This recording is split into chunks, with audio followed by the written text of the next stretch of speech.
बुलढाणा जिल्ह्यातील मेहकर तालुक्यातील डोणगाव येथील कोमल खानपटे हिने आपल्या बुद्धिमत्तेची चमक दाखवत एक अनोखा विक्रम प्रस्थापित केलाय. श्री शिवाजी हायस्कूलमध्ये 10वी मध्ये शिक्षण घेणाऱ्या कोमलने अवघ्या 10 सेकंदाच्या कालावधीत भारतातील सर्व राज्यांची नावे सलग आणि अचूकपणे सांगत हा विक्रम केला. हिमाचल प्रदेश, उत्तराखंड, उत्तर प्रदेश, मध्य प्रदेश, पंजाब, हरियाणा, राजस्थान, गुजरात, महाराष्ट्र, गोवा, केरळ, कर्नाटक, तामिळनाडू, तेलंगणा, आंध्र प्रदेश, छत्तीसगड, ओडिशा, राजस्थान, पश्चिम बंगाल, अरुणाचल प्रदेश, नागालँड, मणिपूर, मिझोराम, आसाम, बिहार, त्रिपुरा, मेघालय, सिक्कीम.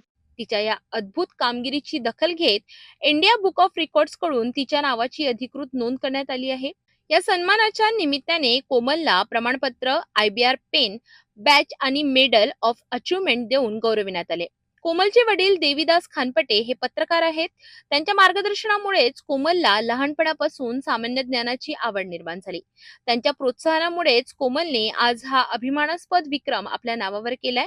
आज बुलढाणा जिल्ह्यात कोमलला गुगल गर्ल म्हणून ओळख मिळाली आहे. तिच्या या यशामुळे संपूर्ण जिल्ह्यात तिचे कौतुक होत असून ती अनेक विद्यार्थ्यांसाठी प्रेरणादायी ठरत आहे.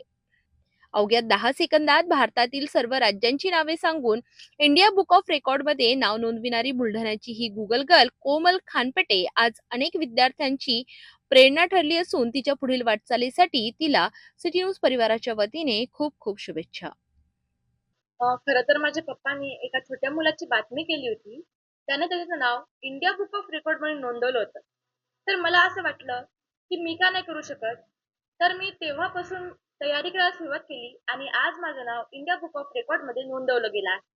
या विक्रमाची तयारी मी तर एकाच दिवसात केली. 15 ते 20 वेळा संपूर्ण राज्यांची नावे म्हणण्याचा प्रयत्न मी केला होता. सर्वत्र माझं कौतुक होत आहे, तर मला खूप छान वाटतं. इंडिया बुक ऑफ रेकॉर्डमध्ये तर माझं नाव नोंदवलं गेलं आहे आणि माझं असं स्वप्न आहे, की मी गिनीज बुक ऑफ रेकॉर्डमध्ये सुद्धा नाव नोंदवलं पाहिजे. माझ्या या यशाचं श्रेय माझे आई-वडील आणि शिक्षक या दोघांना देईल.